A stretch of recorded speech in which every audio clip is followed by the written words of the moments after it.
بسم اللہ الرحمن الرحیم۔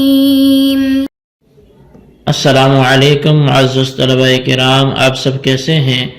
آج ہم نور الانوار کے سبق نمبر 304 کو پڑھیں گے۔ آج کے ہمارے سبق کا عنوان ہے ایک مسئلے کی وضاحت۔ آج کے ہمارے سبق کا تعلق در حقیقت گزشتہ کل والے سبق سے ہی ہے، چونکہ گزشتہ سبق میں ہم نے احناف پر وارد ہونے والی ایک اعتراض اور اس کے جواب کو پڑھا تھا۔ وہ جو جواب تھا اس میں ایک قید تھی جس کا ذکر آج ہوگا کہ وہ اسی صورت میں ہوگا کہ جب ایسا ہو۔ تو آئیے سب سے پہلے ہم آج کے سبق کی عبارت پڑھتے ہیں، اس کا ترجمہ کرنے کے بعد پھر اس کی وضاحت کی طرف بڑھتے ہیں۔ مصنف علیہ رحمہ لکھتے ہیں وَهَذَا كُلُّهُ إِذَا قَبِلَ فُضُولِيٌّ آخَرُ مِنْ جانب الزوج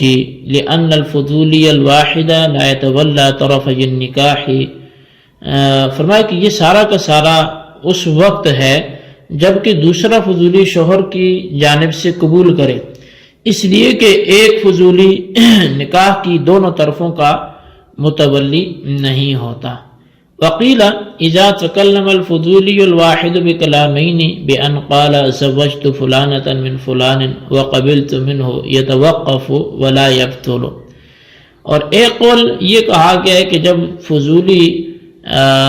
جو ہے ایک ہی فضولی وہ دو کلام کرے، بہین طور پر کہ وہ پہلے یہ کہے کہ میں نے فلاں کا فلاں سے نکاح کروایا،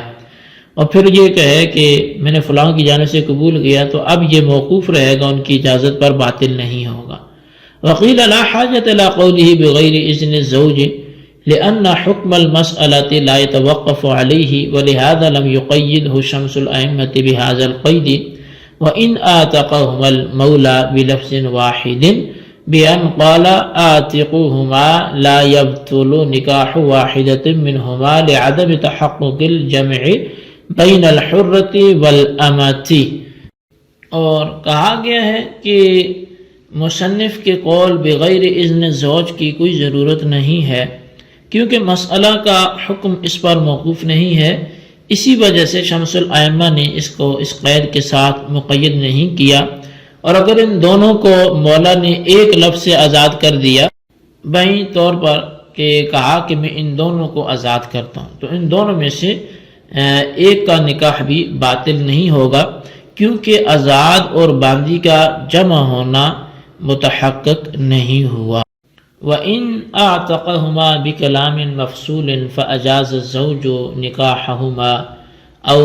وَاحِدَةً مِّنْهُمَا جَازَ نِكَاحُ الْمُعْتَقَةِ الْأُولَى وَيَبْطُلُ نِكَاحُ الثَّانِيَةِ فَلَا تَلْحَقُهُ الْإِجَازَةُ هَذَا إِذَا كَانَ النِّكَاحَانِ فِي عَقْدٍ وَاحِدٍ، فَأَمَّا إِذَا كَانَ فِي عَقْدَيْنِ فَإِنْ كَانَ مَوْلَى الْأَمَتَيْنِ وَاحِدًا فَالْحُكْمُ كَمَا ذَكَرْنَا، وَإِنْ كَانَ اثْنَيْنِ فَآتَقَتِ الْأَمَتَانِ عَلَى التَّعَاقُبِ فَالنِّكَاحَانِ مَوْقُوفَانِ فَأَيُّهُمَا أَجَازَ الزَّوْجُ جَازَ، وَإِنْ أَجَازَهُمَا مَعًا جَازَ نِكَاحُ الْمُعْتَقَةِ الْأُولَى۔ اور اگر ان دونوں کو مولا نے کلام مفصول کے ساتھ آزاد کر دیا، پھر شوہر نے دونوں کے یا ان میں سے ایک کے نکاح کی اجازت دے دی، تو پہلی آزاد کردہ باندی کا نکاح جائز ہوگا اور دوسری کا نکاح باطل ہو جائے گا، پس دوسری کے نکاح کو اجازت لاحق نہیں ہوگی۔ یہ حکم اس صورت میں ہے جب دونوں کا نکاح ایک عقد میں ہو، اور جب دو نکاح دو عقدوں میں ہو، تو اگر دونوں باندیوں کا مولا ایک ہو تو حکم ایسا ہی ہے جیسا کہ ہم نے ذکر کیا، اور اگر دونوں کے جو مولا ہیں وہ الگ الگ ہوں، دو ہوں، اور دونوں باندیاں یک بعد دیگرے آزاد ہوں، تو دونوں نکاح موقوف ہوں گے، پس شوہر جس کے نکاح کی اجازت دے گا اس کا نکاح جائز ہوگا، اور اگر دونوں کے نکاح کی ایک ساتھ اجازت دے دی تو پہلی آزاد کردہ باندی کا نکاح یہ جائز ہوگا۔ جی طلبہ کرام، یہ تھی ہمارے آج کے سبق کی عبارت اور اس کا ترجمہ۔ آئیے اب اس کی وضاحت کی طرف بڑھتے ہیں۔ سب سے پہلی بات یہ کہ مصنف الرحمن نے فرمایا کہ مذکورہ حکم اس صورت میں ہوگا جبکہ دوسرا فضولی شوہر کی جانب سے قبول کرے، یعنی فضولی دو ہوں، ایک وہ جو باندی کی طرف سے ایجاب کرے گا اور یہ کہے گا کہ میں نے اس باندی کا نکاح فلاں سے کیا، اور دوسرا وہ جو شوہر کی جانب سے قبول کرے گا اور وہ یہ کہے گا کہ میں نے فلاں کی طرف سے اس نکاح کو قبول کیا۔ اور وجہ اس کی یہ ہے کہ ایک فضولی نکاح کی دونوں طرفوں یعنی ایجاب و قبول کا متولی نہیں ہو سکتا، اور جب ایک فضولی نکاح کی دونوں طرفوں کا متولی نہیں ہو سکتا تو دو فضولیوں کا ہونا ضروری ہوگا،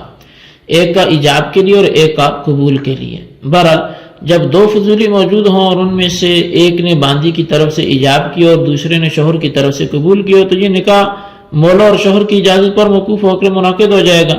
اور اگر فضولی صرف ایک ہو تو یہ نکاح سرے سے منعقد ہی نہیں ہوگا بلکہ باطل ہوگا۔ اور بعض حضرات نے فرمایا کہ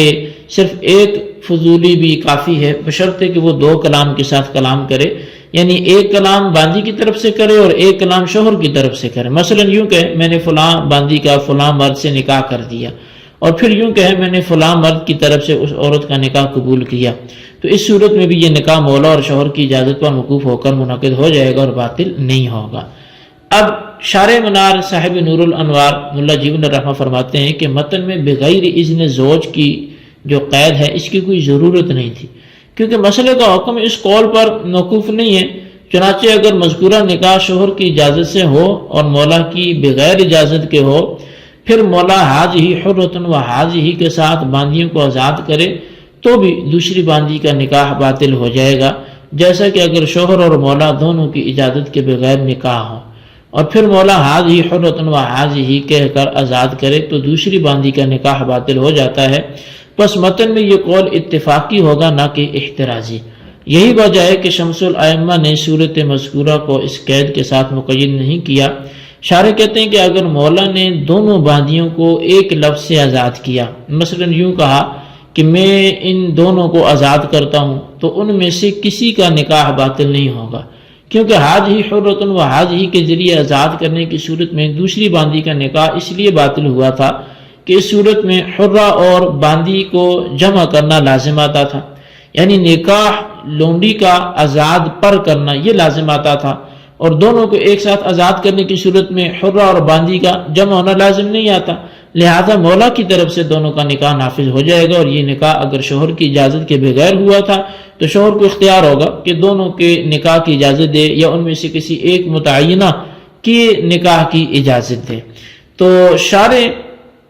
منار صاحب نور الانوار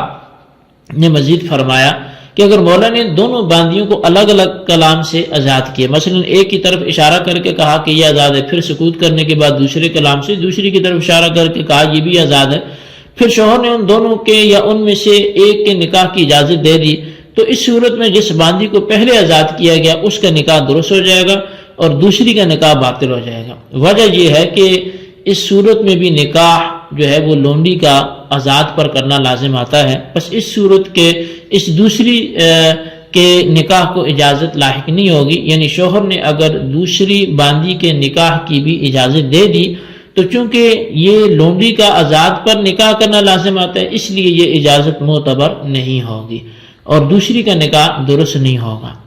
اب ملا جیون الرحمہ فرماتے ہیں کہ مذکورہ حکم اس صورت میں ہے جبکہ دونوں باندیوں کا نکاح ایک عقد میں ہو۔ اگر دو عقدوں میں ہو تو اس کی دو صورتیں ہیں۔ پہلی صورت یہ ہے کہ اگر دونوں باندیوں کا مولا ایک ہو تو حکم ویسا ہی ہوگا جیسا ہم نے ذکر کر دیا، یعنی لفظ واحد کے ساتھ آزاد کرنے کی صورت میں دو لفظوں کے ساتھ کلام موصول سے آزاد کرنے کی صورت میں اور کلام مفصول کے ساتھ آزاد کرنے کی صورت میں جو حکم بیان کیا گیا وہی یہاں بھی ہوگا۔ اور دوسری صورت یہ ہے کہ اگر مولا دو ہو، یعنی ہر باندی کا مولا الگ ہو اور دونوں باندیاں یکے بعد دیگرے آزاد کی گئی ہوں تو دونوں کا نکاح شوہر کی اجازت پر موقوف ہوگا، لہذا شوہر ان میں سے جس کسی کے نکاح کی اجازت دے گا تو اس کا نکاح جائز ہوگا، اور اگر اس نے دونوں کے نکاح کی ایک ساتھ اجازت دی تو نکاح لونڈی آزاد پر، یعنی لونڈی سے نکاح کرنا آزاد پر سے بچنے کے لیے پہلے جو باندی آزاد ہوتی ہے اس کا نکاح درست ہو جائے گا، اور جو باندی بعد میں آزاد ہوتی ہے اس کا نکاح باطل ہو جائے گا، کیونکہ جب دونوں باندیوں کو ان کے آقاؤں نے یکے بعد دیگرے آزاد کیا ہے تو جس باندی کو اس کے مولا نے پہلے آزاد کیا ہے اس کی آزادی کے وقت چونکہ دوسری باندی کو اس کے مولا نے آزاد نہیں کیا تھا، اس لیے یہ نکاح جو ہے وہ لونڈی کا نکاح آزاد پر کرنا یہ اس کا موقوف ہونا ہوگا۔ اور پہلے گزر چکا کہ جو لونڈی کا نکاح ہے آزاد پر، یہ موقوف ہونا بھی اسی طرح ناجائز ہے جیسا کہ نکاح لونڈی آزاد پر ناجائز ہے۔ یعنی جیسے لونڈی سے نکاح کرنا آزاد کے ہوتے ہوئے ناجائز ہے، تو ایسی لونڈی کے نکاح کو اجازت پر موقوف رکھنا آزاد کے ہوتے ہوئے یہ بھی ناجائز ہے۔ لہذا جو باندی پہلے آزاد ہوئی ہے اس کا نکاح درست ہوگا، اور جو باندی بعد میں آزاد ہوئی ہے مذکورہ خرابی کی وجہ سے اس کا نکاح باطل ہوگا۔ جی طلبہ کرام، یہ ہمارے آج کے سبق کی عبارت، ترجمہ اور وضاحت تھی۔ اس کو اچھی طرح سمجھیں، اس کے خلاصے کو اپنے رجسٹر پر لکھیں اور بالخصوص ان سوالات کے جوابات بھی دیں۔ سوال نمبر 1 یہ ہے کہ صاحب نور الانوار نے فضولی کے حوالے سے کیا شرط رکھی ہے مذکورہ حکم کے درست ہونے کے لیے؟ اور سوال نمبر 2 یہ ہے کہ متن میں جو الفاظ ہیں بغیر اذن زوج، اس کا کوئی فائدہ ہے؟ اگر نہیں ہے تو کیوں؟ اور اللہ تبارک تعالیٰ سے ہم دعا کرتے ہیں جو کچھ ہم نے پڑھا اسے یاد رکھنے کی توفیق عطا فرمائے۔ آمین بجاہ النبی الامین صلی اللہ علیہ وسلم۔